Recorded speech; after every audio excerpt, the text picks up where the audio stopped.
what to watch this weekend. Or not to watch sometimes. Or not to watch, and this is a good weekend for that. Let's say good morning to our film critic, Dale Pollak. Good morning, sir. Happy New Year.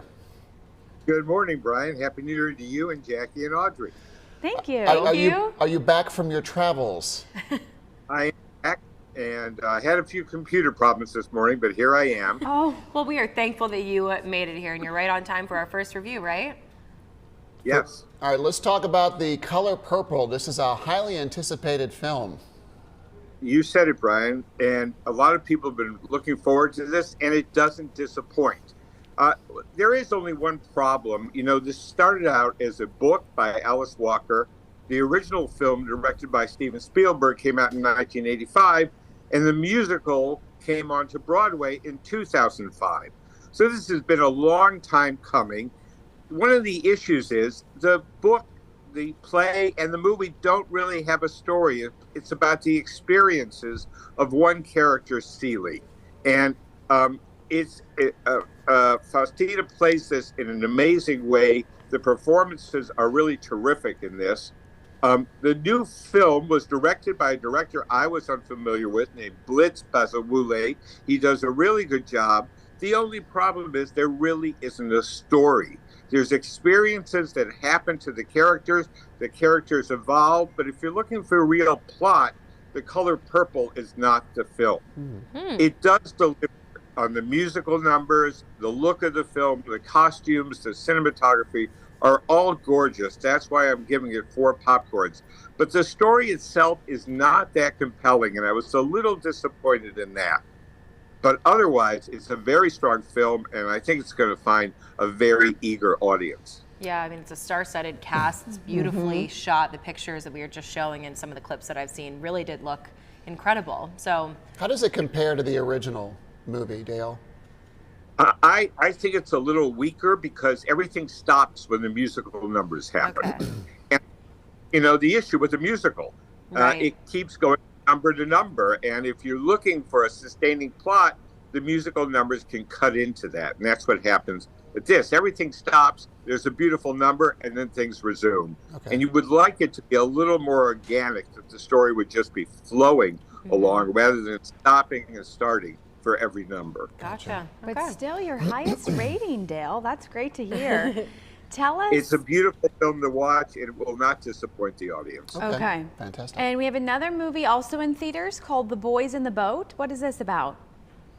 Well, this is about the 1936 Olympics, and a college rowing team that came out of nowhere goes to Germany and wins the gold medal.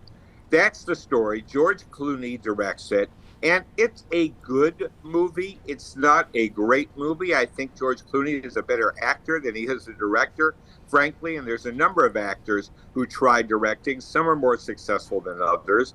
Clooney has made some good films in the past. He's also made a couple of stinkers, including one he filmed here in Winston-Salem called Leatherheads from several years ago. Remember that. He is not the greatest director. The story is good, but if you compare it to a wonderful film like Chariots of Fire, if we remember that, that was a rousing audience picture. I didn't have the same emotions in here. There's a good young actor named Callum Turner who does okay. There's a very good actor, Joel Edgerton, who is giving really nothing to do other than frowning throughout the film. So you would like to be really suspenseful and build up, but you know what's coming. It's a true event, so the suspense is largely absent. That means everything's on the characters, and the characters are not particularly well developed. So this is, I think, could have been a better film, maybe in the hands of a better director. George Clooney is a very nice guy and a very good actor. I don't think he excels in this art form the way he hopes he does. So Boys in the Boat is worth watching, but it's not anything that's really galvanizing. Okay. And your popcorn rating, Dale? 2 popcorns. Excuse me, 3 popcorns. 3 popcorns. I know. We showed 3, and I was like, uh-oh, he's downgrading already. No, 3. no. Not bad. Not bad. Yeah. No, I've seen clips of this as well. Another one that's been really popularized in trailers all out there, Ferrari. And you spent a lot of time watching these movies. Dale, tell us about this one. Well, you know, this is about Enzo Ferrari, the great Italian car designer who, of course, specialized in race cars, and Ferrari dominated the race car circuit in the 1940s and 50s. This film is 1957. It's got great clothes. It's got a great look. But coming from the director, Michael Mann, who did Miami Vice and Heat, it is surprisingly bereft of tension or suspense. It's a big disappointment, even in the racing scenes where you would expect Michael Mann to excel. They're over so quickly that you barely can register them. And you go to see a Michael Mann film for the action, and there's very little action in this film. It's a lot of talking. It's a lot of Adam Driver posturing. I think this is one of his lesser performances. I never believed him as Ferrari for a second.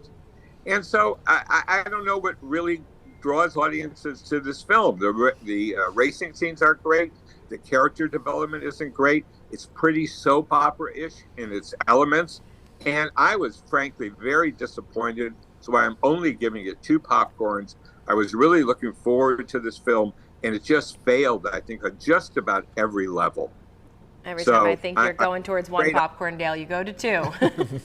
Go to 2 because, you know, everybody's making a good effort. Film looks great because it's very Italian design, but that means that the drama works. And in this case, it fails. Okay. I think this might be the first time you've done all 3 reviews in theaters. Usually we talk about streaming, you know, streaming shows. Yeah. We're at the end of the year when all the good movies come out. Right. So that's why I'm doing a lot of theater reviews for the next few weeks. Okay, great. Thank you, Dale, as always, for joining us. Enjoy your weekend. And everyone at home, here are those titles one more time for you.